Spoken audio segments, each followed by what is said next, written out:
Hey you guys, my name is Samantha Ochampaugh and I'm going to be hanging out with Greg today. I am an Epique area leader and realtor here in Pensacola. We're really excited to get to talk to you guys about basically a whole smorgasbord of fun real estate and lending information. So hopefully you stay tuned, enjoy, and we'll see you soon. Drastic home loans, and also we're using certain pieces of that reach out to us for their financing. Welcome into the New Year Home Sweet Home Kickoff. Today I'm joined by Samantha with Epique Realty. Samantha, Hi. Thank you so much for joining us.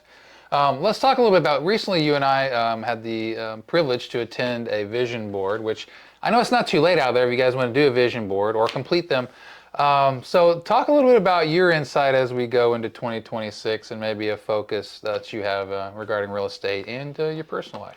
Well, for my vision board, my goal was to focus more on family. So I am a realtor, but I'm also an area leader, which means I manage a lot of other realtors, which is fun and it's great and I love it. But I sometimes get away further from my family activities. So I do think that's part of it. Was my big thing was to have more family time, whether that's traveling or even just hiding my phone in my car while I go to the beach. That sounds wonderful. Which the beach isn't far from here, so no excuses. That's right. Yeah, exactly. And it's so beautiful. And then for my real estate side, I definitely made a decision to focus more on buyers this year, specifically first-time home buyers and helping educate them. So that's pretty much where I'm at, is just helping along first-time home buyers decide where they want to be, not based off of what their monthly mortgage rate would be, but more off of what they need for the future. So I think that's kind of something that's been missing from my business. Is I've been, I wouldn't say concerned, but I've been more about helping with real estate as a whole, instead of just focusing on one group of people, to really help educate them and help them maneuver those next steps. Yeah. So. Yeah, and you mentioned education. I think it's something that everybody in this business needs to strive to do a little bit more. That's one of the things that I focused on my board, as well as motivation. Those for me are hand in hand, Yeah. Motivation and education, because a lot of people, they just don't know enough about the process itself. I think that keeping the focus throughout the year, quarter one, quarter two, revisiting this conversation over and over, and making sure that people are kept up to date on any industry changes as well. Oh, absolutely. I mean, the leadership in this country has had this up to the forefront now, and affordability keeps popping up, and there's discussion on interest rates and what can they do to make things more affordable. But to bring it back on the personal level, motivation to continue to do this, because I'll get spurts where I'll do, a few days of videos, and then I won't do videos for a month. Yeah. And so it's remaining visible, staying motivated, and educating. I don't think we can do too much education. There's always something out there that people don't know. I didn't know enough when I bought my first house. So those are two big things for me. Let's pivot on that a little bit. You mentioned first-time home buyers. I think as we dive further into 2026, maybe give your approach or a tip or two for someone out there who's dipping their toe in the waters. They haven't really done much research. What's a tip that you can give first-time home buyers, or something that you really hone in on when you meet with them for the first time? Well, number one is to hire me as your realtor. So there's that. Really though, number one is actually probably talk to a lender. Oh, even better tip. That's actually probably the thing I tell people the most. I am not a financial guru. I don't know about all, I know enough to where I can help educate you, but to be honest, I'm not ever going to see your credit score. I'm not ever going to see your debt to income ratio. You're going to hear a lot of words that you're like, I don't even know what you're saying. And that's where a lender comes through, and especially somebody that's going to explain things to you. So when you're starting your home search, just like let's say Christmas was right up the road, or right behind us. Christmas was just the other day. Yeah, exactly. So when I went shopping for presents, I had a budget and I knew what I was going to based off the money I had. If you're looking for a house thinking I can afford this because I pay this month in rent, that's not a real number. So, and actually, it's funny because I did show a house to somebody that wasn't pre-approved, and it was my sister, which if she sees this, love you, mean it. You broke that golden rule? Yeah, Okay. and I'll tell you what, I did not talk to her for a week. So, because we went, she's like, I love this house, blah, blah, blah. We're there for an hour. And then we go park down the road for another hour while she goes to get pre-approved. And guess what? She wasn't. Not pre-approved, nothing. And this was 2021. And you didn't want to play during that time. If you wanted a house, you better be pre-approved and ready to go. Yep. And you still don't want to play about it with some of these houses, but back then you definitely didn't want to play them. The thing is, though, we went to see this house. She loved the house. She couldn't get the house. So what happens is it's like FOMO, right? It's like, oh, how dare you not let me, and not that she was like, let me beat up this girl, but it's just a disappointment. You get there, you love it, you leave, you can't get it. So real estate doesn't have, it's a very emotional process, but it doesn't have to be a depressing process. It doesn't have to be an overly stressful process if you put the right steps in place.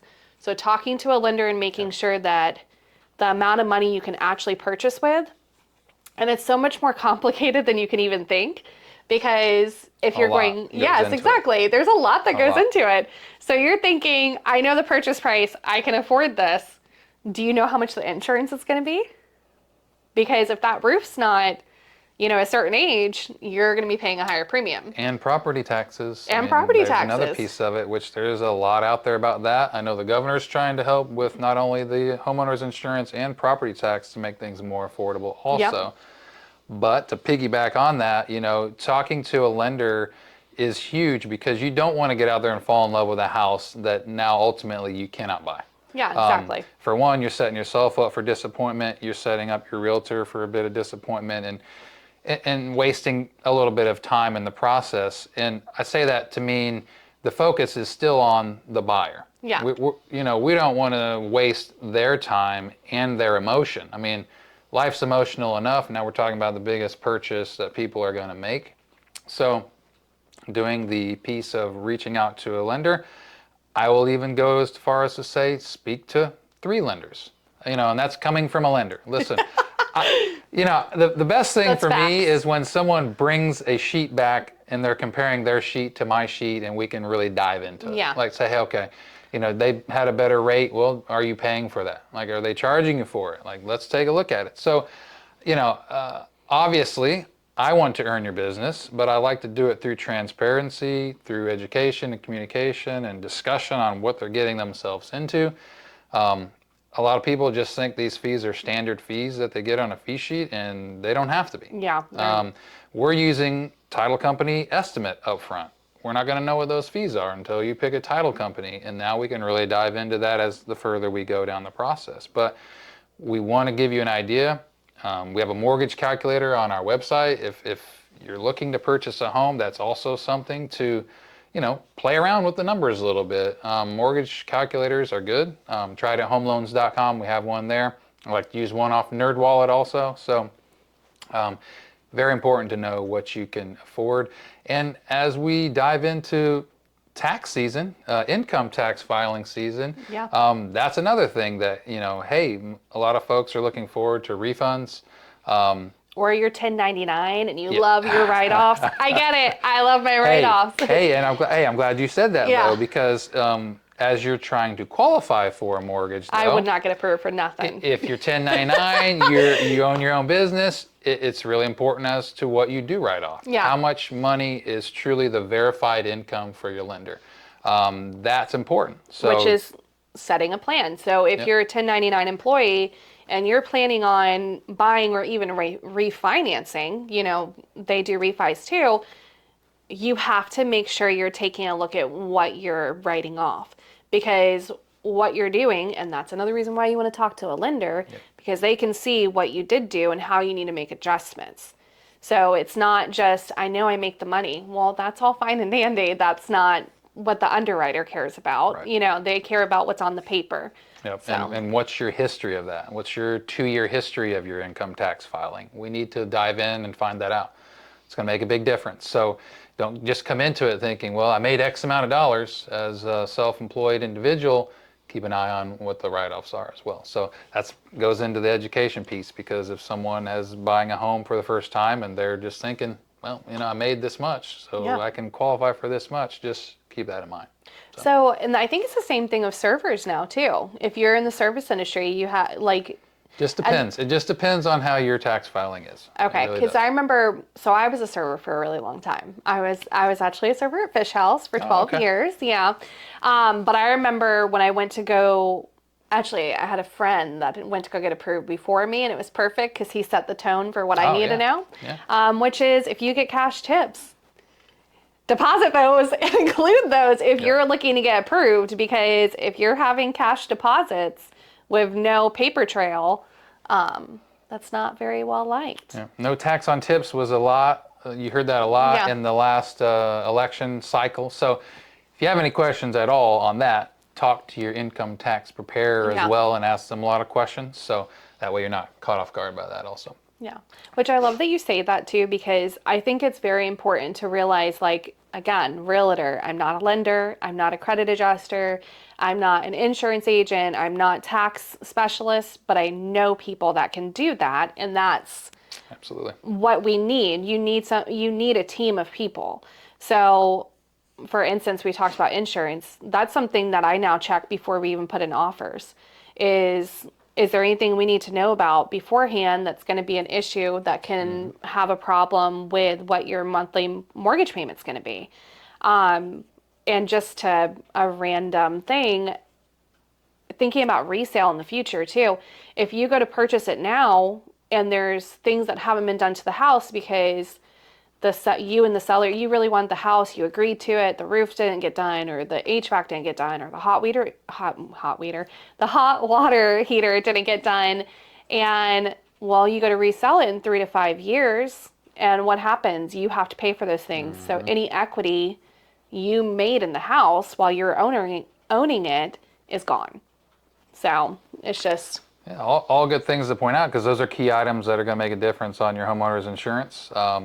And for folks out there who have current homeowners insurance, it's always a good idea also to kind of shop around and see different insurance companies. They're willing to give quotes out there. So it's just one of those things when the affordability comes up, to get yourself quotes. If you're buying for the first time, get more than one quote up front so you can get an idea of what that payment's going to look like. So, but let's go back to education. I know you talked about that. We both talked about that earlier. I think one of the things I'd like to do more of is kind of hit on these certain keywords or items. You mentioned debt to income earlier, or DTI. So it stands. I'll just hit on that one briefly. So debt to income. This is my favorite. Debt to income ratio. So when we are looking to get you approved, we are going to pull your credit report. Credit report's going to tell us what loans you have out there, what credit cards you have out there, what student loans you have out there. All these things are going to apply. And they're, depending on your loan product that you're looking for, different guidelines for different loan products out there on what the maximum debt to income ratio is allowed for that loan product. So the first thing we have to do is determine your income, what your income is, whether you're 1099, whether you're a different employment type. What we're going to capture is your current pay stub, current pay information. Typically we need 2 months pay stubs. Important to verify how you get paid. Are you getting paid quarterly, or excuse me, are you getting paid bi-weekly? Are you getting paid monthly? So step one, we determine what your income is, and then we look at all your debts. So that's debt to income ratio. No matter what loan product you're looking for and looking to use, very important, debt to income ratio. So maybe there's a term that you can throw out on the real estate side that will help folks. Well, escrow deposits, those are your binding money. So that's very important. Just like I use this analogy, which is so horrible, but when you think about like layaway, when I don't know, well, this is showing my age a little bit too. Yeah, but, I know layaway. Yeah. Okay, because I don't really think that many places do that anymore. But you would have to put a deposit down and make payments on it to be able to own it, right? So the same concept here, it's a credit that goes with your contract, and depending on what your realtor had you agree to in your sales contract, that's the money that's going to hold that contract in place. So basically, you don't have a valid contract without an escrow deposit. So the escrow money deposit is just binding money saying that this contract is ready to go and we're ready to start the process of purchasing a home. And that money will go towards your down payment requirement, your closing costs, whatever it is. Just like it's layaway. sitting there and it goes right towards that. So yeah, I'm glad you mentioned that. And then on the other side, I will say escrow account for when you're closing your loan. So an escrow account on the side where we're closing your loan is you're setting aside money as part of your monthly payment that's going to go towards paying your homeowner's insurance and your property taxes the next year. Which I will say, I feel like there are people that really don't like escrow accounts. Let me tell you how I feel about it. I know people that have lost houses from not having insurance, or lost houses from tax auctions because they didn't pay the taxes. Because some people they're not, money savvy, whatever. So really those things are put in place to help make sure that the home is secure. So that way you don't have there's no opportunity to lose it. Right. Basically. Because that money is automatically going to be paid on your behalf because you're setting that up monthly. And then when the due dates come back around, it goes out. Now, something to touch on escrow accounts, though, year over year, homeowners insurance and property tax amounts can change. Yeah. Shocker. They can change, weird. Right? Like, because when you purchase, shouldn't the taxes just stay the same? That would be nice. Yeah. But property Apply for taxes your homestead. And yes, do that too. But property taxes and homeowners insurance typically tends to go up. So what you're going to see as you approach that yearly renewal, you may get something in the mail or an email from your loan servicer saying you have a potential shortage in your escrow. Well, don't freak out. Doesn't necessarily mean you have to pay that amount right away. But if you want to avoid your monthly payment going up, then you would have to pay it. So one of the things that happens is that will adjust if you make no changes, and it'll go up if your property taxes and your homeowner's insurance goes up the next year. So, one of the things we were talking off air about TikTok, one of the things that was occurring towards the end of last year was people freaking out about now their payment. Why does my payment go up on a fixed rate mortgage? It's because your property taxes and your homeowner's insurance are going up. So something to keep in mind. We talked a little bit about setting aside money and not being financially savvy, whatever the case. Just keep that in mind that property taxes and homeowner's insurance, those quotes may go up.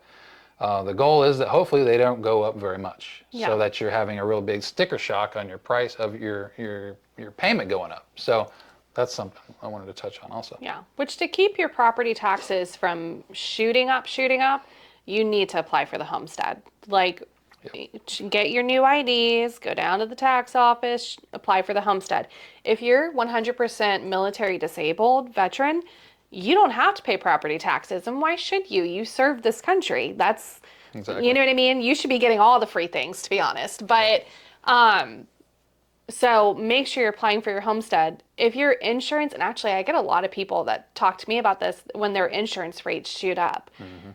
Shop around. You are not locked in. And I mean, maybe that is the insurance rate based off of whatever they found after a long period of time. Maybe you had a lot of insurance claims, or maybe there was, insurance it's just as crazy as mortgage, to be honest, because there's a lot more than just that particular house. It's also the area. It's also your insurability. So there's just so much more that goes into it as well, that you want to make sure that you're not just, if something seems wrong, it might actually be wrong.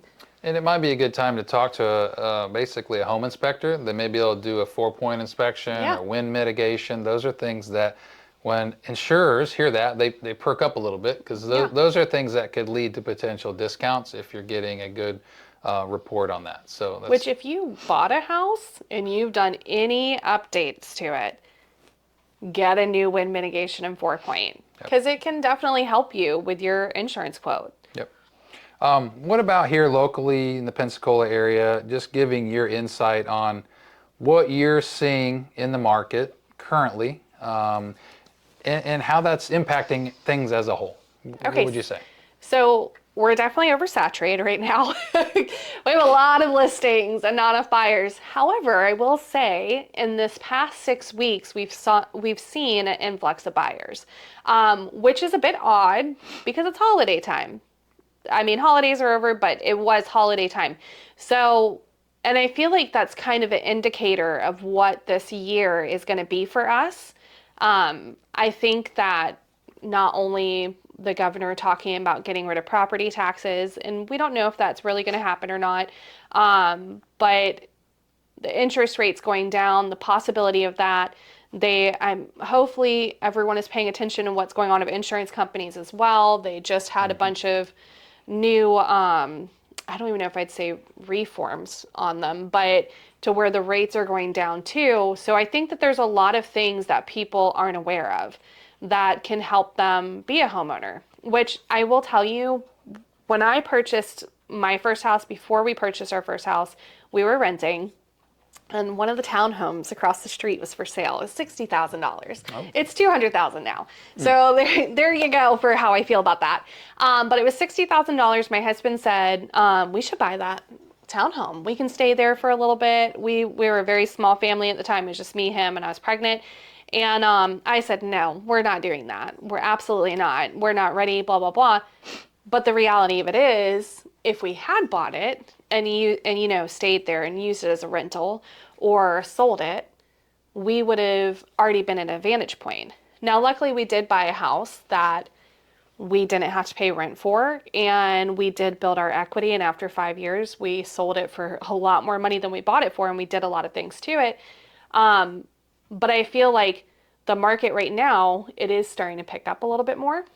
There's a lot of houses that are listed under 225, 250, and that is, if the houses have actually been updated. I'm not saying granite countertops, marble flooring, things like that, things that you can do for your own improvements, but the big ticket items, the roof, the water heater, the HVAC, or even if the HVAC is in working condition, you have an opportunity to go ahead and start investing in yourself.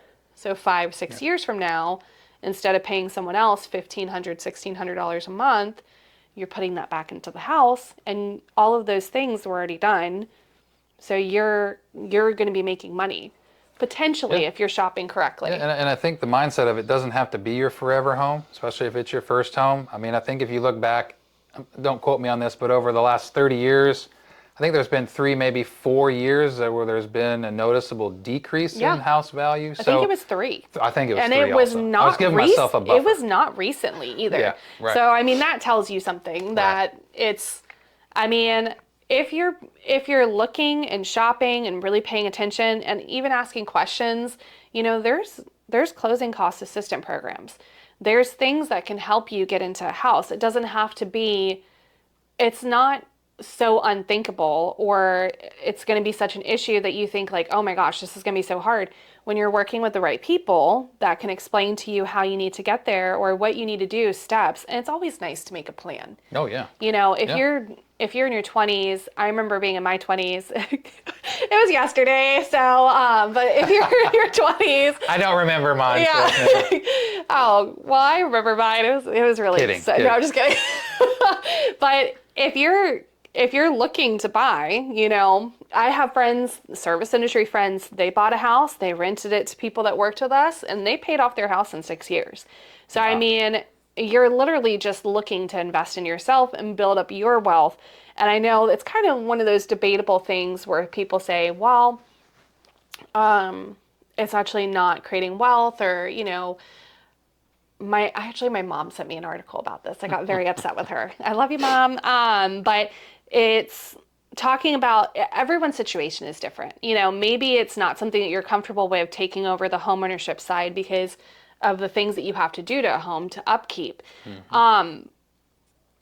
I would much rather take the upkeep though than be handing someone $60,000. Oh yeah. So I'm not a handyman by any means, but I know someone. You can look up, you can look those people up. You know, you can get a ask home for warranty. recommendations. Yeah. Right. There's just, I don't know. Like, to me, if there's anything I can go back and do again, it would be buy more real estate. Yeah. But to circle back, the market is definitely, it has started to pick up. And we're noticing there's a lot of stuff available. So, and if you're looking for new construction, there is new construction available, but there's also resales. And like I said, depending on your situation, a resale may be a better option because the equity is going to be a little bit different in resale than it would be for new construction.